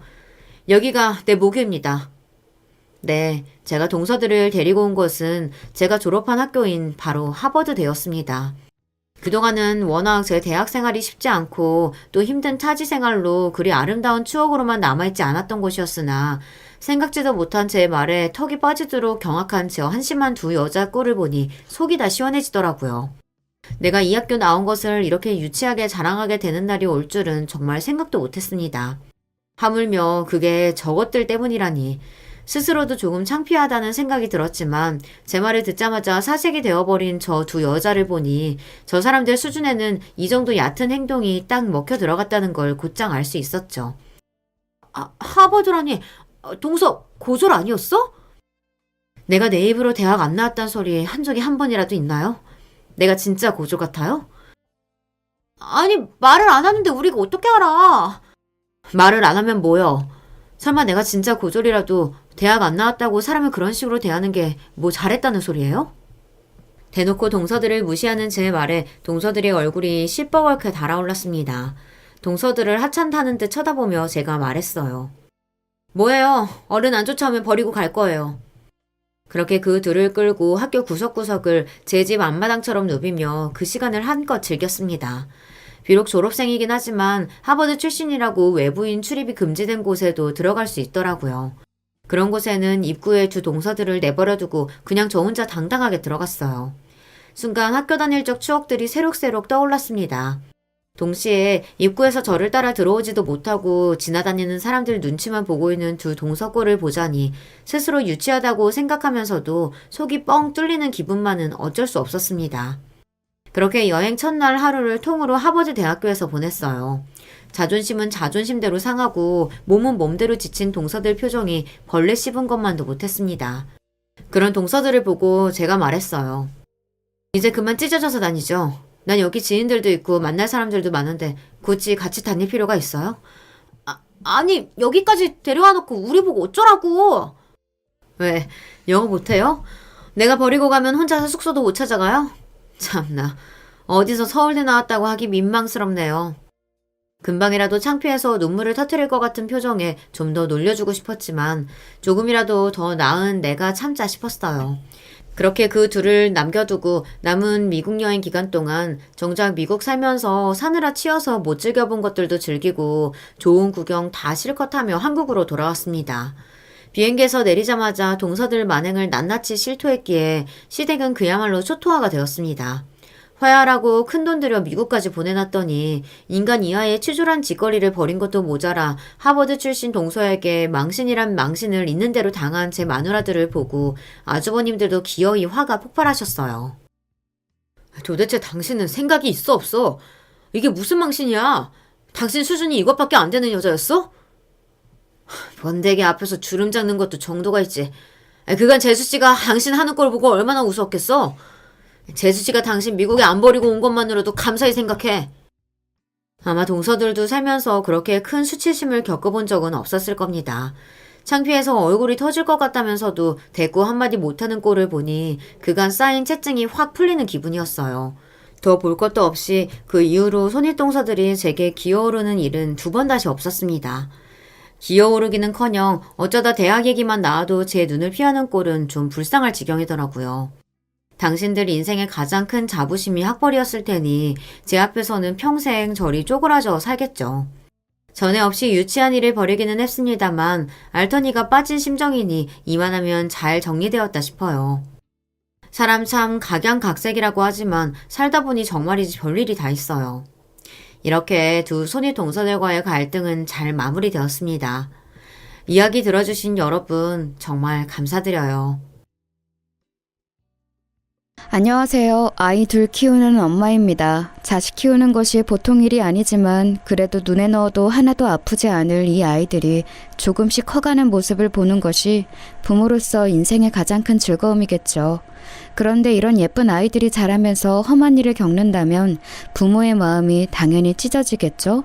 게다가 아이가 겪었던 그 일을 그 당시 바로가 아니라 시간이 한참 지나서야 알게 되면 아이들에 대한 미안함은 물론 아이들에게 미리 더 집중하지 못했던 스스로를 무척이나 탓하게 된답니다. 아직은 무슨 이야기인지 잘 모르시겠죠? 지금부터 차근히 그 이야기를 풀어나가 보겠습니다. 저는 일만 하고 사느라 비교적 늦은 33살의 나이에 결혼했습니다. 요즘 치고는 그렇게 늦은 나이도 아니지만 그때까지만 해도 노처녀가 드디어 시집 간다면서 친정에서는 다들 환호성을 질렀습니다. 시어머니는 나이 많은 저를 그다지 달가워하지 않았고 어렵게 승낙받은 결혼식이 끝나기가 무섭게 나이가 많으니 얼른 아이를 가지라는 시어머니의 성화에 시달려야 했습니다. 하지만 저희 부부가 아이를 가지기 위해서 정말 많은 노력을 했지만 아이가 잘 들어서지 않았어요. 시어머니는 전통적인 사고방식을 가진 분이라 그런지 아이가 들어서지 않는 것이 은근슬쩍 여자인 저에게 문제가 있는 것처럼 한 번씩 제 속을 긁어 놓으셨습니다. 우리 때는 아들 못 낳으면 쫓겨나는 일이 다반사였는데 세상이 참 좋아졌지 뭐냐? 요새는 아예 작정하고 애 안 낳고 사는 사람들도 많다고 하니 말세야 말세. 시어머니의 이런 말은 겉으로는 애를 안 낳고 사는 딩크족을 욕하는 말 같지만 사실은 아직 애를 낳지 못한 저를 겨냥해서 한 말이었습니다. 그러고 있자면 저희보다 늦게 결혼했음에도 이미 아이를 낳은 손아래 동서가 시어머니가 말리는 척하면서 끼어들곤 했습니다. 어머님, 요새는 어디 가서 그런 말씀하시면 큰일 나요. 애 안 낳고 사는 것도 권리라면서 얼마나 당당한데요. 그쵸, 형님? 저는 오히려 형님네가 부러워요. 아휴, 준영이는 이제 태어난 지 5개월이라 그런지 어찌나 손이 많이 가는지 아세요? 저희도 그냥 딩크족으로 살 걸 그랬어요. 저는 사실 시어머니보다 동서의 말이 더 얄미웠습니다. 저희가 안 낳으려고 안 낳은 것도 아니고 무던히도 노력하는데 안 되는 거 뻔히 알면서도 은근슬쩍 자기는 애 있다는 걸 과시하면서 약 올리는 그 말이 아주 거슬렸거든요. 시댁의 이런 분위기는 계속해서 저에게 스트레스를 주었고 난임에도 스트레스가 더욱 안 좋은 영향을 미치기에 그로 인해 아이는 더 안 들어서고 그렇게 계속 임신이 되지 않으니 다시 스트레스가 쌓이고 정말이지 끊이지 않는 악순환의 연속이었습니다. 게다가 남편은 저보다도 5살이 연하였기 때문에 젊고 팔팔한 남편보다는 당연히 늦게 결혼한 저에게 문제가 있는 것처럼 형성되는 분위기가 정말 싫었습니다. 형님은 그래도 한창 팔팔한 연하 남편이랑 오붓하게 둘이서만 결혼 생활 즐기시니까 얼마나 좋아요. 노산이라고 너무 스트레스 받지 마시고 지금을 즐기세요. 어차피 그 나이에 아기 낳다가 잘못될 수도 있는데 차라리 잘 된 거 아니겠어요? 청취자 여러분도 느껴지시나요? 잘 들어보면 저를 위로하는 말이 아니라 저를 매기는 말이라는 것을요. 네, 사실 오늘 사연에서 가장 중요한 등장인물은 동서라고 해도 과언이 아닙니다. 자식 얘기를 할 것처럼 이야기를 시작하더니 뜬금없이 웬 동서가 가장 중요한 등장인물이냐고요? 이제부터 그 이야기가 어떻게 연결되는지 잘 한번 들어보세요. 동서라는 인간에 대해서 이야기하려면 먼저 서방님 이야기를 해야 해요. 그 전에 동서가 낳고서는 기고만장한 그 금쪽 같은 아예요? 일단은 서방님이랑 속도 위반으로 생긴 아이라 뭐가 그렇게 당당한지 웃기지도 않고요. 그래요. 요새 뭐 속도 위반은 흉도 아니라지만 동서의 평소의 행실을 알면 여러분 모두 그럴 만한 인간이구나 하고 고개를 끄덕이게 되실 겁니다. 일단 말썽꾸러기 도련님 이야기 먼저 하겠습니다. 왜 말썽꾸러기인지는 듣다 보면 알게 되실 거예요. 전문 댄서였던 도련님은 그동안 저희 부부 집에 얹혀 살면서 허구한 날 새벽 늦게 들어오기 일쑤고 저희가 제발 집이 좁고 새벽에 시끄러우니 누구 좀 데려오지 말라고 해도 쉬지 않고 여자를 데려왔습니다. 당연히 데려올 때마다 여자는 바뀌어 있었고요. 들어오자마자 자기 방문을 닫고 들어가서는 데려온 여자랑 무얼 하는지 알 수는 없지만 저는 항상 도련님이 알 수 없는 여자를 데려온 그 다음 날이 제일 싫었습니다. 데려오는 여자들이 하나같이 양아치 같고 염치 없는 것들 뿐이었거든요. 한 번은 이런 일도 있었습니다. 다음날 아침에 제가 빨래를 하려고 빨래통을 뒤적이고 있었는데 갑자기 빨래통에 여자 속옷을 누가 툭 던지면서 언니 이것도 좀 빨아줘요 하는 거예요. 제가 깜짝 놀라서 고개를 들어서 보니 온몸에 문신을 치렁치렁 뒤감은 기집애 하나가 발가벗고서는 자기 속옷을 제게 던진 거였어요. 그러더니 룰루랄라 콧노래를 부르면서 화장실로 가서는 1시간이 넘게 샤워를 하지 않겠어요? 그러고 있자니 도련님이 뒤늦게 끙 기지개를 켜고 일어나서는 형수님 밥 좀 줘요 하면서 하품을 쩍 하고 배를 북북 긁으면서 식탁에 기어나와 앉는 것이었습니다. 도련님의 뻔뻔한 태도야 맨날 보던 것이지만 데려오는 여자들도 어쩜 그렇게 개념이 없는지 한숨밖에 안 나왔습니다. 또 하나 이야기해볼까요? 여느 때처럼 새벽녘에 귀가한 도련님과 도련님이 데려온 또 다른 여자가 휩쓸고 간 자리를 오전에 청소하던 중이었습니다. 도련님의 방 안에는 소주병과 맥주캔, 널브러진 과자 봉지들로 난장판이었습니다. 한숨 푹푹 쉬면서 그것들을 치우고 나서 다음으로 화장실을 청소하러 들어갔습니다. 변기 뚜껑이 닫혀있길래 뚜껑을 열었더니 변기 물이 거의 끝까지 차올라서 흘러넘칠 듯 찰랑거리고 있는 게 아니겠어요? 변기가 막혔구나 하고 뚜러뻥으로 열심히 눌러보았지만 좀처럼 뚫리지를 않았습니다. 그 와중에 꽉 찬 변기물이 움직이면서 바닥에 떨어져서 튀는데 정말 불쾌하기 짝이 없었습니다. 도저히 안 되겠다 싶어서 고무장갑을 끼고 변기 구멍에 손을 넣어봤더니 무언가 큰 덩어리가 하나 잡히더군요. 낑낑거리면서 그것을 겨우 빼고 보니 세상에 피 묻은 생리대지 뭐예요? 제가 생리대를 거기다 버릴 일은 없으니 누구겠어요? 다름 아닌 어젯밤 도련님이 데려온 기집애가 한 짓이겠지요. 데려오는 여자들만 달랐을 뿐 그 여자들의 무례함과 도련님의 뻔뻔함은 항상 이런 식으로 비슷하게 반복되었고 주중에는 지방에서 일을 하느라 자리를 비우는 남편 때문에 도련님의 이런 행동은 통제가 되질 않았습니다. 제가 무슨 식모도 아니고 청소부도 아니고 도를 넘는 도련님과 도련님이 데려오는 기집애들의 태도에 저는 너무 열이 받아서 남편한테 네 동생 좀 어떻게 하라고 불만을 터뜨렸습니다. 나 더 이상 네 동생이란 인간이랑 같이 못 사니까 당장 내쫓아. 아니 여보 또 왜 그래? 준영이가 또 말썽 부렸구나. 그치? 다 알면서 뭘 물어? 도련님도 도련님인데 그 맨날 데리고 오는 기집애들이 개념을 어찌나 밥 말아먹었는지 당신도 보면 나랑 똑같은 생각했을 거야. 아이고 여보가 좀 이해해줘. 아버지 여의고 아들처럼 키운 동생이야. 내가 안 돌보면 누가 돌보겠어. 그 자식 장가 갈 때까지만이라도 우리가 조금만 참자. 응? 우리? 당신은 평일에 지방에 가 있으니까 결국 당신 동생 더러운 뒤치다거리는 내가 다 하잖아. 그래놓고 우리? 왜 나만 이 짐을 다 짊어져야 하는 건데? 미안해 여보. 내가 미안해.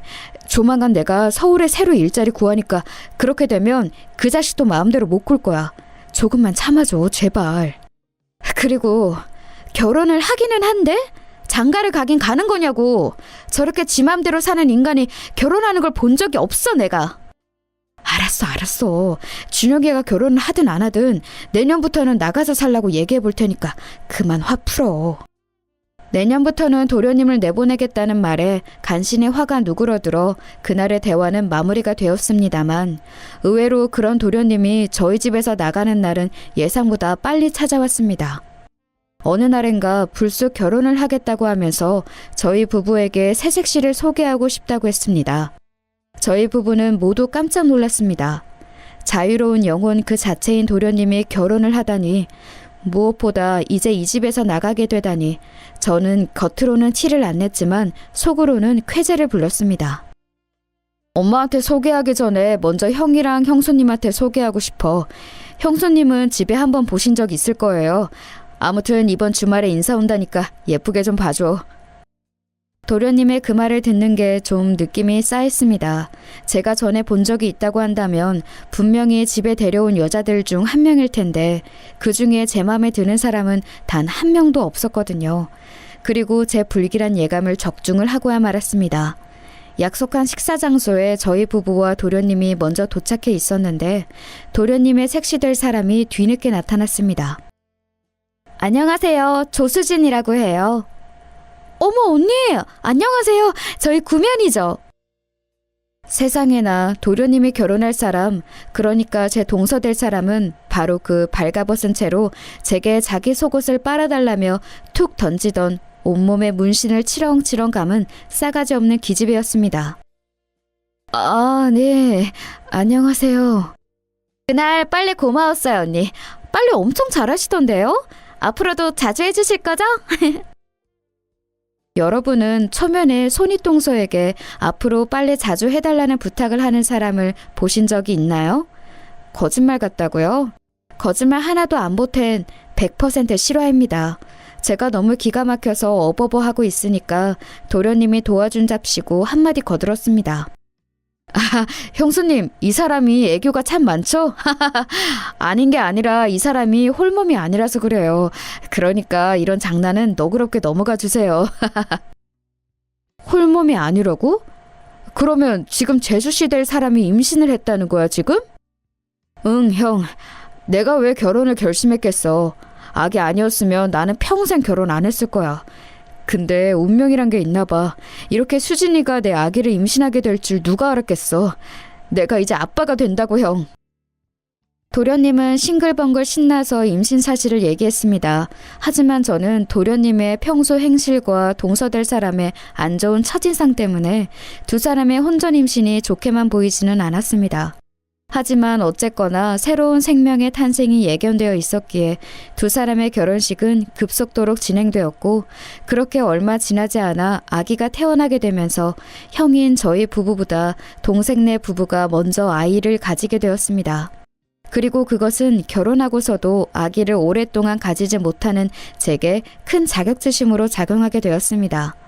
서두에 말씀드린 것처럼 시어머니의 잔소리와 동서의 비아냥거림을 동시에 견뎌야 했으니까요. 저는 무엇보다 제가 가장 싫어하는 부류의 인간이 제가 가장 갖고 싶은 것을 가지고 있다는 사실이 너무 괴로웠습니다. 가장 싫어하는 부류의 인간이란 예의라곤 찾아볼 수 없는 누가 봐도 결혼 전에 양아치처럼 살던 동서이고 가장 갖고 싶은 것은 다름 아닌 아기였습니다. 그렇게 갖고 싶었지만 저는 못 가진 아기를 제가 가장 싫어하는 인간이 가지고서 저렇게 으스대니 제 속이 남아날 리가 없었지요.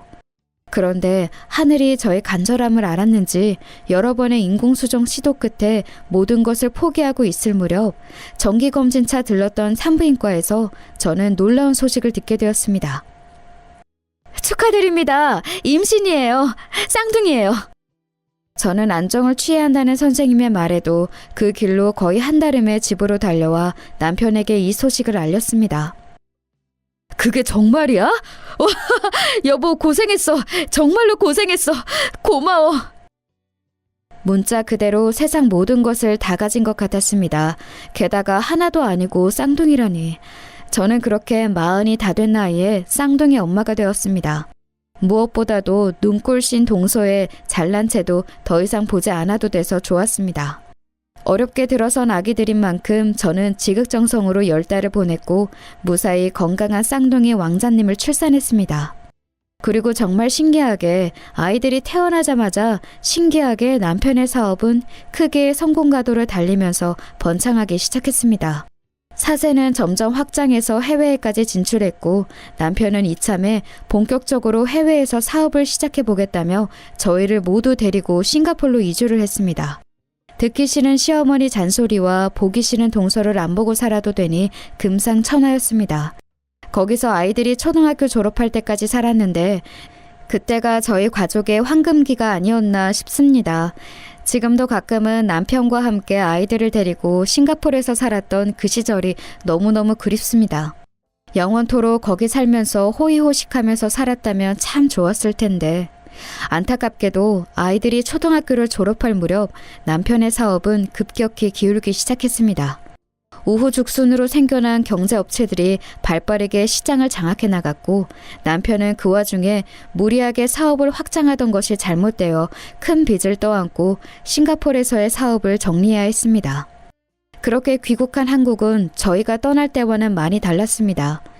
눈부시게 발전을 했지만 그 안에 큰 빈부격차가 있었고 떠날 때 부의 정점에 서 있던 저희는 돌아왔을 때는 그 큰 빈부격차 속에서 이번에는 빈의 정점에 선 채 살아야 했습니다. 남편은 결국 파산 신청을 했고 신용카드 하나 제대로 못 만드는 신세가 되었습니다. 곧 중학교에 들어갈 아이들을 위해 새벽이면 인력시장에 나가서 막노동을 했습니다. 저도 결혼 전에 하던 일을 다시 하려고 알아보았으나 오랫동안 경력이 단절되어서 써주는 곳이 없었습니다. 급기야는 친언니가 하는 식당에 나가 일을 도와주며 근근히 생활비를 받아서 썼습니다. 무엇보다 아이들이 급격히 달라진 환경에 적응을 힘들어했습니다. 싱가포르에 있을 때는 넓은 집에 늘 기사 아저씨가 어딜 가도 차로 태워다 주던 환경에서 방 하나 딸린 좁은 집에서 내 식구가 살면서 가파르게 언덕진 골목길을 매일 걸어서 왔다 갔다 해야 했으니까요. 아이들이 딱 사춘기가 될 예민한 나이에 그런 환경을 제공해 줄 수밖에 없는 상황이 너무 미안했습니다. 아이들 교복 사줄 돈과 새로운 책가방 사줄 돈 정도가 수중에 있다는 사실에 감지덕지할 정도였습니다. 저희의 가정 상황이 이렇게 안 좋게 돌아갈 때쯤 동선에는 마치 약 올리기라도 하듯이 일이 더 잘 풀리기 시작했습니다. 서방님은 결혼과 동시에 댄서 일을 은퇴하고 댄스 입시학원을 차렸는데 학생들을 좋은 대학에 몇 번 보내더니 점점 입소문이 나서 학원은 점점 커졌고 그 이후 방송을 몇 번 타더니 이전과는 상상할 수 없을 정도로 규모가 커지고 중국에까지 진출을 해서 학원 법인까지 설립을 하게 되었습니다. 동서는 사모님 소리 들으면서 떵떵거리면서 살게 됐고요. 왜 약올리기라도 하듯이라는 표현을 썼냐면 동서의 기고만장이 하늘을 찌르기 시작했거든요. 그때는 저희 가족이 싱가포르에서 귀국하고 사태를 겨우 수습한 뒤 처음 맞는 설 명절이었습니다. 그동안 저희가 해외에서 사느라 온 시댁 식구가 모이는 것은 10몇 년 만에 처음 모이는 자리였습니다.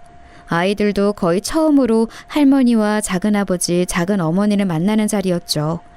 저도 조카 준영이는 아기 때 잠깐 보고 이번에 처음 보는 것이었는데 중학교 3학년이 되는 조카 준영이는 서방님과는 다르게 큰 덩치와 험상궂은 인상에 풍채 좋은 학생으로 자라 있었습니다. 오랜만에 마주한 서방님네 가족과 어색한 인사를 나누는데 시어머니가 들어오시면서 한 말씀 하셨습니다. 돈 번다고 해외 나가서 코빼기도 안 비추더니 결국에는 쫄딱 망해서 이렇게 초라하게 돌아온 게냐? 그러게 사람이 분수에 맞게 살아야지 왜 그런 욕심을 부려가지고는. 항상 직설적으로 말씀을 기분 나쁘게 하시는 시어머니를 그동안 안 보고 살아서 좋았는데 시어머니 말대로 쫄딱 망해 돌아와서 시어머니의 기분 나쁜 독설까지 들어야 하니 정말 짜증이 났습니다. 하지만 언제나 그랬듯 핀잔하는 시어머니보다 말리는 척 은근슬쩍 매기는 동서가 더 얄미웠습니다. 아, 어머니, 서방님네가 뭐 일부러 그랬겠어요. 그런 욕심은 누구나 살면서 한 번씩 부려보는 거죠. 물론 우리 그이처럼 욕심을 부려서 그것을 성취하느냐 못하느냐의 차이만 있을 뿐이죠. 동서, 지금 그거 우리 들으라고 하는 말이야? 어머마, 아니요. 저는 그냥 형님네가 안타까워서요. 그리고 도영이, 도준이 이제 중학교 들어가는데 상황이 이렇게 됐으니까 아이들이 얼마나 힘들겠어요. 도영이, 도준아, 언제든지 맛있는 거 먹고 싶으면 이 작은 엄마한테 전화해. 알겠지? 아참, 너희 요번에 세광중 입학한다며? 잘됐다. 여기 준영이 형도 같은 학교야. 이제 3학년. 준영이 너 여기 사촌 동생들 학교에서 만나면 잘 챙겨줘. 알았지? 딱 이 문장만 들으면 조카들 걱정하는 정상적인 작은 어머니 같지만 뒤이어 나오는 말은 여전히 과시욕이 넘치는 변함없는 재수없는 동서의 모습 그대로였습니다. 아, 그리고 형님, 제가 여기 가방이랑 옷가지들 좀 여기 챙겨왔는데 이거 형님 하세요. 제가 정말 아끼는 것들인데 특별히 형님을 위해서 준비했다고요. 겉으로는 저를 챙겨주는 척하지만 누가 봐도 자기가 질려서 더 이상 안 들고 다니는 물건을 저에게 버리려고 가져온 것들이었습니다. 형님 이거 엄청 비싼 명품이에요. 어쩌면 평생 가도 구경도 못할 최고급 브랜드라고요. 형님네 사정 어렵다는 얘기 듣고 제가 특별히 골라온 거예요. 잘 쓰세요. 됐어 동서. 나 이런 거 들고 다닐 시간적 여유도 없어. 그러니 도로 가져가. 에이 형님, 혹시 자존심 상해서 그러시는 거 아니죠? 이런 거 받는 거 부끄러운 거 아니에요. 막말로 당근 마켓에만 팔아도 형님네 몇 달 생활비는 나올걸요? 저는 그 말에 너무 화가 나서 모두가 모인 자리에서 폭발했습니다. 뭐야? 동서 지금 우리 거지 취급하는 거야? 어머, 무슨 말씀을 그렇게 섭섭하게 하세요 형님. 참나, 도와줘도 왜 난리람? 도와줘? 도와줘? 딱 봐도 네가 쓰다가 질린 물건 나한테 버리는 거 내가 모를 줄 알아? 어머머 세상에, 어이없어. 니라뇨? 아무리 그래도 애들 앞에서 예의는 지켜주세요 형님. 아이고 그만들 하거라. 지금 시애미 앞에서 이게 무슨 짓들이냐? 시어머니가 말리지 않았더라면 아마 그날 동서랑 저는 머리끄댕이를 잡아도 시원하게 잡았을 것입니다. 그래요 어머님 아버님, 사업이 망해서 어쩔 수 없이 귀국한 것도 사실이고 저희도 지금 사정 어려워서 매 밥 한 끼 매달 생활비가 아쉬운 상황인 것도 사실이에요. 하지만 그렇다고 해도 어머님이나 동서 도움은 필요 없이 저희 힘으로 극복해 나갈 거니까 더 이상 그 부분은 말씀 안 해주셨으면 해요. 그럼 저희는 먼저 일어나겠습니다.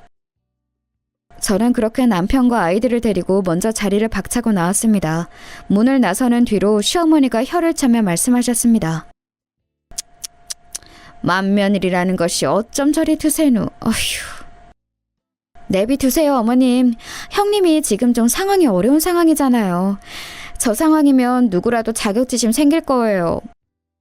저는 다시금 뒤돌아서 동서의 머리끄댕이를 잡아 뽑고 싶었지만 아이들을 생각해서 꾹 참고 문을 나섰습니다. 남편 사업이 망한 것도 서러운데 제일 싫어하는 인간으로부터 그곳으로 비아냥을 받아야 하는 상황이 너무 싫었습니다. 너무 열받고 자존심이 상해서 돌아오는 길에 눈물을 뚝뚝 흘렸습니다. 엄마, 왜 울어? 도영아, 도준아, 엄마 아빠가 미안하다. 왜 미안해? 울지마 엄마. 그렇게 설날의 난리는 끝이 났고 어느덧 계절이 바뀌어 아이들이 중학교에 입학을 할 때가 되었습니다. 저는 어려운 집안 상황 속에서도 부디 아이들의 중학교 생활만은 순탄하기를 두 손 모아 간절히 기도했습니다. 하지만 하늘은 저의 그런 간절한 기도를 처참하게 외면했습니다. 아이들이 중학교에 입학한 그 해였습니다. 아이들은 힘든 과정 상황 속에서도 다행히 중학교에서 적응도 잘하고 친구도 잘 사귀는 것 같았습니다. 그런데 아이들이 학교가 끝나고 집으로 돌아온 어느 날, 그날따라 아이들의 낌새가 조금 이상했습니다. 쌍둥이 두 녀석이 똑같은 얼굴, 똑같은 표정으로 울상이 되어 있었습니다. 도영아, 도준아, 무슨 일 있었어? 표정이 왜 그래? 아니야 엄마, 아무 일 없었어. 아무 일 아닌 게 아닌데 엄마한테 얘기해봐. 아무것도 아니라니까. 쌍둥이들이 한 입을 모아 아무것도 아니라며 신경질을 내고선 방으로 들어가 버리는데 아무래도 느낌이 조금 이상했습니다. 도영, 도준, 얼른 나와서 씻어. 우리 오늘 안 씻을 거야. 왜 또 쓸데없는 고집이야. 오늘 날 더우니까 빨리 나와서 씻어. 안 씻는다니까. 아휴, 이놈 새끼들 요새 말을 왜 이렇게 안 듣는지. 얼른들 안 나와? 저는 억지로라도 아이들을 끌고 화장실로 가서 씻기려고 방문을 강제로 열었습니다. 그런데 그때 두 녀석이 교복 셔츠를 벗고 있다가 제가 들어서니까 화들짝 팔뚝을 가리는 게 아니겠어요? 뭐야 너네? 뭔데 가려? 이리 와봐. 아무것도 아니야. 얼른 이리 안 와? 저는 아이들이 가린 팔뚝을 억지로 내보이게 했는데 거기에는 콩알만한 크기의 화상 자국이 있었습니다. 두 아이 다 똑같은 팔뚝 위치예요. 어머나, 너네 이거 왜 이래? 그냥 과학실에서 우리끼리 장난치다가 화상 입었어. 엄마한테 혼날까봐 일부러 얘기 안 한 거야. 내가 못 산다. 얼른 이렇게 해봐. 약 발라줄 테니까. 조심 좀 하지. 그러게 왜 과학실에서 불 가지고 장난을 쳐? 아이들은 시무룩한 표정으로 제가 약 발라주는 것을 바라보고 있었습니다.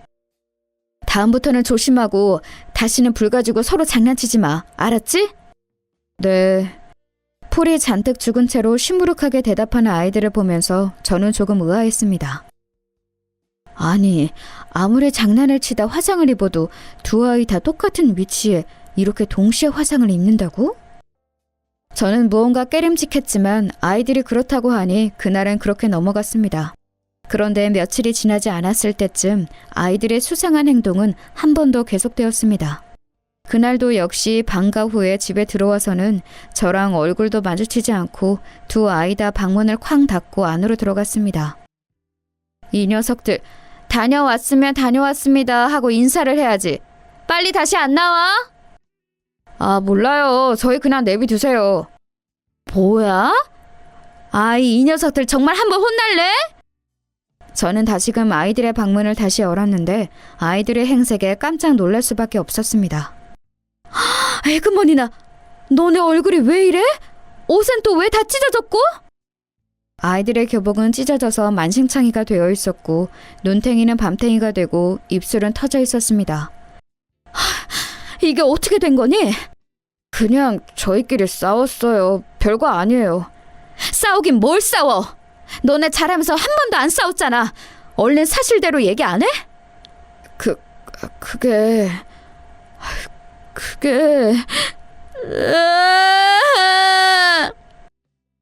제가 계속 추궁하자 아이들은 끝내 울음을 터뜨렸습니다. 한참을 그렇게 울더니 진정이 좀 되자 아이들은 이게 어떻게 된 일인지 자초지종을 설명했는데 저는 정말 경악을 금치 못했습니다. 학교에서 일진 형들에게 잘못 찍혀서 수개월간 계속 괴롭힘을 당했는데 그 정도가 점점 심해지더니 오늘 이렇게 훔씬 두들겨 맞기까지 한 겁니다. 처음에는 500원, 1000원씩 삥을 뜯기 시작하더니 흔히 빵 셔틀이라고 말하는 매점 심부름과 방과 후 가방 셔틀까지 하루가 멀다 하고 심하게 괴롭혔다고 합니다. 행여울 심부름을 잘못하면 우유를 아이들 머리에 붓기도 하고 자기 옷에 우유가 튀었다며 빨아오라고 시키기도 했다고 합니다. 나중에는 담배 심부름까지 시켰는데 아이들이 자기들도 미성년자인데 어디 가서 담배를 구하냐고 죽는 소리를 하자 건방지게 말대꾸를 한다며 아이들 팔에 담배빵을 내기도 했습니다. 며칠 전 아이들 팔에 난 화상 자국은 다름 아닌 일진 형들이 담뱃불을 팔뚝에 지져서 낸 자국이었습니다. 쌍둥이니까 똑같은 자리에 하나씩 놔주겠다면서요. 그날 이후로 아이들은 미성년자에게 담배를 파는 가게를 백방으로 찾아다니며 담배 심부름을 했는데 생각보다 받아주는 가게가 잘 없자 일진 형들은 그것을 제대로 못 구하냐며 아이들을 이렇게 두드려 패놓은 것입니다. 저는 아이들의 이야기를 듣고 너무 놀라서 당장에 아이들을 데리고 담임선생님을 찾아갔습니다. 상황을 들은 담임선생님은 미처 신경 쓰지 못해 죄송하다며 저에게 사과를 하셨고 아이들에게 자신들을 괴롭힌 일진들의 이름을 적어보라고 했습니다. 아이들은 쭈뼛쭈뼛하며 그 일진들의 이름을 적어냈습니다. 김지환, 박재철, 황민수, 임준영. 응? 잠깐, 임준영? 임준영이라면 네 사촌형 임준영? 그럼 너를 괴롭힌 일진 중에 그 한 명이 준영이 그 자식이란 말이야? 응, 맞아. 준영이 형이 그 일진 중에 대장이야. 그래서 더 못 말한 것도 있어. 그래도 사촌형이니까. 뭐라고? 그럴수록 더 얘기를 했어야지. 어머님 진정하시고요. 이럴 때일수록 아이들을 탓하시면 안 됩니다. 일단 절차대로 제가 처리하도록 하겠습니다. 저는 너무너무 화가 났습니다. 아이들의 학교 폭력에 시달린 것도 가슴이 찢어지는데 그 주동자가 딴 사람도 아닌 아이들의 사촌형이라니 저는 이대로 가만두어선 안 되겠다고 생각했습니다. 그 길로 집에 돌아와 동서에게 전화를 걸었습니다. 여보세요? 이봐 동서, 준영이가 학교에서 일진인 거 알고 있었어? 그리고 일진이랍시고 우리 도영이 도준이를 심하게 괴롭혔다네? 네? 에이, 어디서 헛소문 들이신 거 아니에요? 우리 준영이가 얼마나 착한 앤데요. 벌써 증거 다 모아서 애들 담임선생님께 제출했어. 우리 이번 일 그냥 안 넘어간다? 기다리고 있어. 뭐라고요? 아니, 형님! 동서에게 그렇게 선전포고를 하고 며칠 뒤 담임선생님으로부터 학교폭력위원회가 열린다는 안내 전화를 받았습니다. 언제까지 아이들과 함께 학교에 오면 된다고 하셨습니다. 저희는 절대 선처를 안 해줄 생각을 가지고 그 자리에 참석했습니다. 가해자 학부모들도 역시 자리를 했습니다. 거기에는 당연히 동서도 있었고요. 안녕하세요. 저는 이번 학교폭력위원회 위원장을 맡은 학생부장 쥐황교입니다. 먼저 이런 일로 학부모님들을 뵙게 되어 굉장히 유감스럽게 생각하게 됩니다. 전해주신 신고 내용은 꼼꼼히 잘 살펴보았습니다. 임준혁 학생의 주도로 준혁 학생의 친한 친구 몇 명과 함께 임도영, 임도준 학생을 괴롭힌 사실은 분명하게 입증이 되었습니다. 그런데 왜 그러세요, 위원장님? 무언가를 말하기 머뭇거리는 위원장님께 제가 재촉하듯 물었습니다. 아무래도 이 사태를 주도한 준영 학생과 도영, 도준 학생의 관계가 친인척 관계에 있다 보니 이 사안을 학교폭력위원회에서 다루기보다는 개인의 가정사로 보아 동서지간에 계신 두 학부모님들께서 합의하에 원만하게 해결하시는 것이 좋을 것 같다는 의견이 나왔습니다. 뭐라고요, 위원장님? 이건 분명하게 학교폭력이라고요. 사촌 관계 여부를 떠나서 아이들이 분명하게 괴롭힘을 받았다고요. 아이들 팔에 이 담뱃불 자국 안 보이세요? 그것이 저희도 참 유감스럽습니다만 정이 그 부분이 마음에 걸리시면 친족 간의 상해죄로 따로 고소를 하심이. 이게 무슨 경우예요 도대체? 지금 학교가 할 일을 개인에게 책임을 떠넘기는 겁니까? 다시 한번 유감스럽게 생각합니다. 아무튼 이것으로 이번 학교폭력위원회는 마치는 것으로 하고 준영이 어머님과 도영, 도준이 어머님은 따로 남아서 이야기를 나누시지요. 그럼 저희는 이만. 참, 어이가 없네요. 이봐요 위원장님. 이번 일 그냥 안 넘어갑니다. 학교가 해야 할 마땅한 일을 태만하게 처리했다고 교육청에 신고하겠습니다. 형님, 이제 그만 좀 하시고 저랑 얘기 좀 해요. 뭐?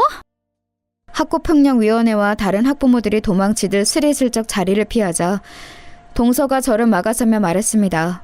저는 일단 동서와 이 일에 대해 어찌 처리할지 논의부터 해야겠다고 생각했습니다. 형님, 제가 준영이 이 녀석 따끔하게 혼냈어요. 그러니 좋게 이번 한 번만 넘어가요. 네? 그게 무슨 말도 안 되는 소리야. 우리 애들은 아직 준혁이한테 사과 제대로 못 받았어. 그래서 이렇게 오늘 우리가 애들 데리고 만난 거 아니에요. 야, 임준혁, 너 도영이 도준이한테 빨리 사과해. 아, 알았다고. 야, 임도영, 임준혁, 형이 미안했다. 그냥 장난으로 그런 거였는데 그렇게까지 힘들어할 줄은 몰랐다. 자, 도영아, 도준아, 형이 사과하잖아. 얼른 받아줘야지. 그만해, 동서. 이게 이딴 식으로 구렁이 담 넘어가듯이 해결될 일이야? 애들이 받은 상처는 어떻게 하고? 이렇게 애들한테 억지로 사과하고 사과받게 해서 그냥 쉽게 끝내려고? 절대 안 되지.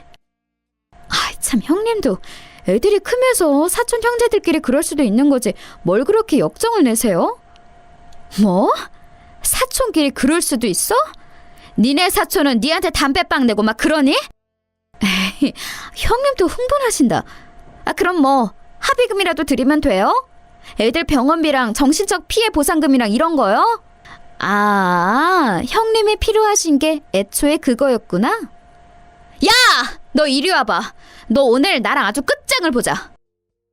저를 마치 애들 이용해서 합의금 뜯어내려고 혈안이 된 사람 취급하는 동서의 말에 너무 화가 나서 저는 이성을 잃고 동서에게 달려들었는데 저희 아이들이 말리고 나섰습니다. 아이고 엄마 그만해. 형이 사과했으니까 우린 됐어. 그만하고 가자 얼른.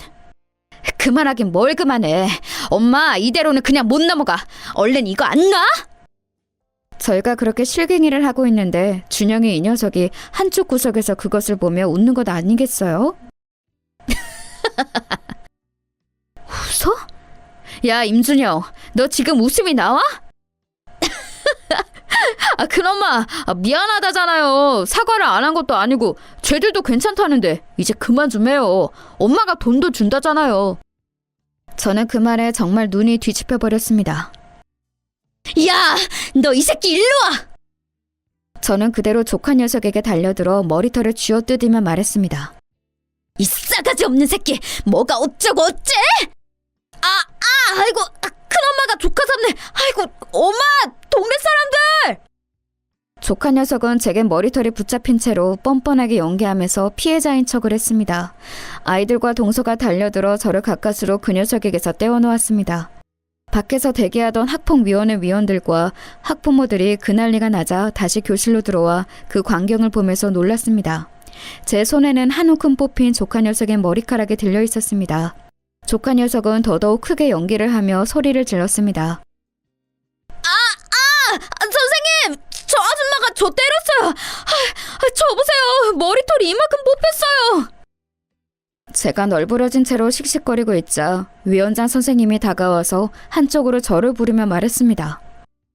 저 어머님, 이러시면 문제가 더 커집니다. 오히려 준영 학생 측에서 폭행죄로 걸고 넘어질 수도 있어요. 그 얘기를 듣는데 아차 싶었습니다. 제가 제 화를 못 이겨 저쪽에서 유리한 빌미를 제공했구나 생각이 들었습니다. 자자자, 아이들도 서로 사과를 했다고 하니 오늘 위원회는 이렇게 마무리 짓는 걸로 하시죠. 위원장 선생님이 얼른 사태를 수습했고 그날 위원회는 그렇게 찝찝한 채로 끝이 났습니다. 당연히 동서와 제 사이는 그 이후로 더욱 원수가 됐고요. 저는 너무 화가 났습니다. 아이들이 그런 큰일을 당했는데 아이들을 위해서 아무 일도 해줄 수 없을 뿐더러 제 실수로 조카 녀석을 처벌할 기회도 날려버렸으니까요. 그렇게 아이들은 학교폭력에 대한 상처를 제대로 수습하지도 못한 채 사건은 일단락되었습니다. 저는 혹시나 조카가 아이들에게 다시금 해코지를 할까봐 불안한 마음에 아이들을 다른 학교로 전학을 시켰습니다. 그렇게 몇 달이 지나고 추석이 다가왔습니다. 저희 간에 있었던 일을 전해들은 시어머니는 저와 동서가 화해를 했으면 하신다면서 저희를 명절을 빈매로 한자리로 모이게 했습니다. 게다가 이번 추석 당일은 제 생일과 겹쳤기에 웬일로 시어머니가 제 생일도 함께 챙길 겸 꼭 오라고 하셨습니다. 저는 그 자리에 가기가 죽기보다 싫었지만 제가 아이들을 위해서 사태 수습을 제대로 못한 책임도 있고 남편과 서방님의 관계도 생각해서 이번 한 번만 숙이고 가기로 했습니다. 그렇게 다가온 명절이자 제 생일날 지난번 학폭위원회 이후로 찝찝함을 서로가 아는 채로 함께한 그 자리에서 저희는 서로 어색한 인사를 나누었습니다. 오셨어요, 형님? 그날 이후로는 처음이네요. 저는 형님이 당연히 이 자리에 안 올 줄 알았어요. 나도 어머님 얼굴 봐서 나온 거니까 괜히 긁지 마. 나 아직 동서에 대한 화 안 풀렸어. 아이고, 그건 저도 마찬가지네요. 그날 준영이 머리털 다 뽑혀가지고 며칠간 얼마나 고생했는지 아세요? 그래, 준영아.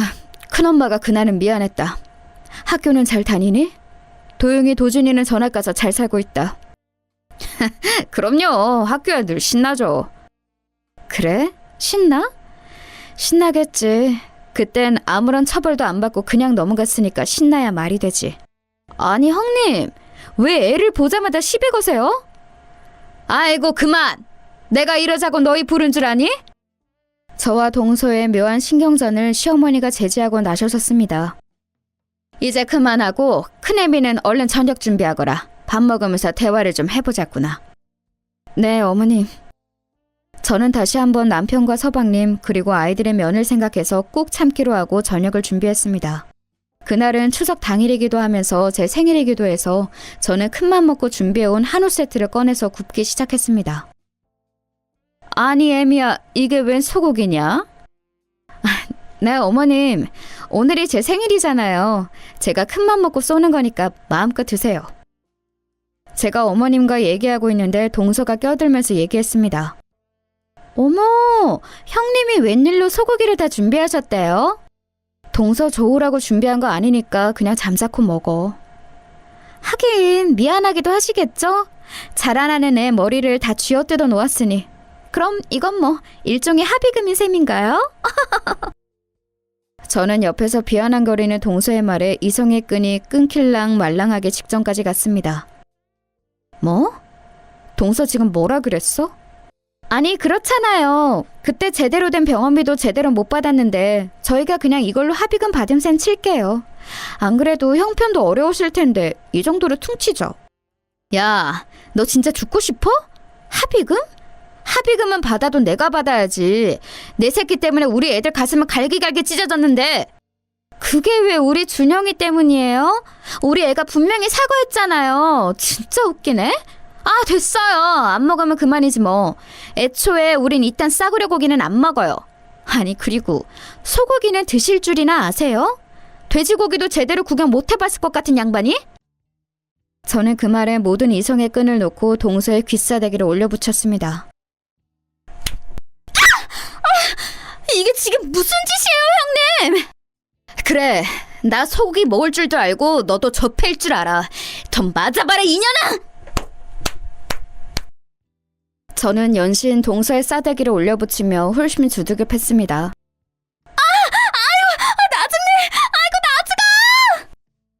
여보, 왜 이래? 엄마, 그만해! 저의 느닷없는 폭주에 가족 모두가 달려들어 저를 말렸고 그 상황을 지켜보던 서방님의 화가 머리끝까지 치밀어 올랐는지 제게 크게 화를 냈습니다. 형수님, 아무리 그래도 이건 경우가 아니죠. 안 그래도 준영이 녀석이 사과드리려고 오늘 뵙자고 한 건데 왜 애꿎은 애엄마한테 이렇게 폭력을 행사하시는 겁니까? 저 이 일 그냥 안 넘어갑니다. 저는 잠시 화를 가라앉히고 서방님에게 차분히 말했습니다. 서방님, 이 멍청한 서방님아, 임지석! 내가 너 뜬금없이 결혼한다고 할 때부터 뭔가 이상했어. 넌 왜 그렇게 멍청하냐? 뭐라고요? 형수님 지금 무례하게 그게 무슨 말씀이세요? 저는 품 안에 있던 종이를 꺼내어 서방님에게 툭 던져봤습니다. 눈이 있으면 읽어봐, 이 멍청한 놈아. 이게 뭔데요? 서방님은 저의 단호한 태도에 놀라며 그 종이를 꺼내서 집어들더니 읽기 시작했습니다. 친자 확인서? 의뢰받은 임준영이 임지석의 친자일 확률 0.001%? 이게 뭐야, 형수님? 뭐긴 뭐야, 이 멍청한 인간아. 준영이 저 새끼가 네 친아들이 아니라고. 뭐라고요? 서방님은 그 자리에서 놀라서 풀썩 주저앉았습니다. 여보, 이게 어떻게 된 일이야? 동선의 그 상황을 보고선 아연실색한 얼굴로 한마디도 이어나가지 못했습니다. 여러분도 지금 이게 어떻게 된 상황인지 궁금하시죠? 네, 맞습니다. 저희 아이들을 괴롭혔던 조카 준영이 녀석은 말 그대로 서방님의 친자가 아니고요. 서방님은 동서에게 속아 사기 결혼을 한 것입니다. 어떻게 제가 그 사실을 밝혀냈냐고요? 제가 왜 동서로부터 받을 보상도 포기하면서 준영이 녀석에게 달려들어 머리털을 한 움큼 뽑았을까요? 네, 저는 오랜 싱가포르 생활을 마치고 귀국을 해서 명절 모임에서 준영이를 보았을 때부터 무언가 이상한 촉이 왔습니다. 서방님은 덩치도 작고 얼굴도 얄쌍하게 생긴 기생오라비상인데 그 아들이라는 준영이 녀석은 인상도 험상궂고 또래에 비해 덩치도 엄청 컸거든요. 거기까지만 해도 그냥 아버지랑 안 닮은 아들인가 보다 할 수 있었을 텐데 저는 아무래도 동서라는 인간의 행실이 바르지 못하다는 것을 겪어서 알고 있었잖아요. 어쩌면 준영이가 서방님의 아이가 아닐 수도 있겠다는 생각이 불현듯 스쳐 지나갔는데 제 이런 날카로운 촉을 꼭 증명할 기회가 좀처럼 보이지 않았죠. 그런데 하필 저희 아이가 서방님의 친자가 아닐지도 모르는 아이한테 학교 폭력을 당했다고 하니 도저히 그냥 넘어갈 수가 없어서 이런 복수극을 기획한 것입니다. 몇 푼 안 되는 합의금 받고 아이들을 억지로 화해시키는 것보다 동서를 완전 나락으로 보내버리는 게 더 효과적이겠다고 판단을 한 것이지요. 준영이의 머리카락은 그렇게 구했고 서방님의 DNA를 구하는 것은 일도 아니었습니다. 남편이 건강검진을 받으면서 가족력 질병검사에 필요해서 그러니 동생에게 혈액 샘플을 좀 뽑아달라고 부탁을 한 것입니다. 말도 안 되는 뻔한 거짓말이었지만 서방님은 형의 부탁이니까 별 의심하지 않고 그렇게 피를 몇 방울 뽑아주었고 제가 그것을 모아 친자 확인을 의뢰했던 것입니다. 남편도 자신의 동생을 위한 일이니 저의 이런 계획에 적극 동참했지요. 결국 그렇게 준영이가 서방님의 친자가 아니란 것이 밝혀지자 집안은 발칵 뒤집혔습니다. 너 니년이 감히 나한테 어떻게 그렇게 십수년의 시간을 숨기고서. 미안해 여보. 나 그때는 정말 여보 말고 의지할 사람이 아무도 없었어. 정말 미안해. 지석아, 그만해. 이제 다 끝났어. 재주 씨는 이 길로 준영이랑 이 집안에서 짐 싸서 나가세요. 이혼 소송은 저희가 알아서 마무리할 테니까 다시는 우리 집안에 나타나지 말고요. 얼른 나가세요. 남편은 동서와 준영이를 등 떠밀어 내쫓았고 서방님은 그렇게 망연자실 주저앉아 한참을 울었습니다. 아이들에게 이런 막장 드라마를 실시간으로 보여주어 마음이 편치는 않았지만 그래도 못된 사람들이 통쾌하게 벌을 받는 모습을 꼭 보여주고 싶었습니다. 차후 동서 앞으로 진행될 사기 결혼과 피해 보상에 대한 소송 결과가 또 한 번 아이들에게 정의를 보여주겠죠. 그렇게 첫 만남부터 꼴보기 싫었던 인간말종 동서에 대한 복수극은 잘 마무리가 되었습니다. 나중에 재판에서 밝혀진 내용인데 동서는 준영의 친부가 누구인지도 기억도 안 난다고 합니다.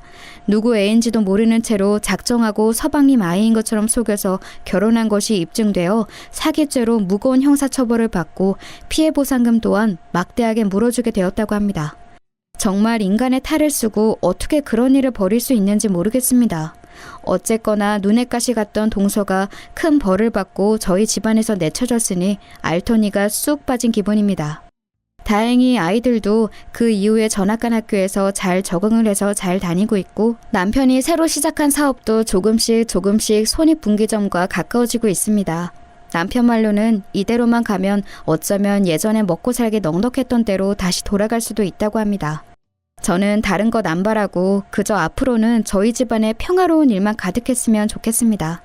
제가 준비한 사연은 여기까지입니다. 감사합니다.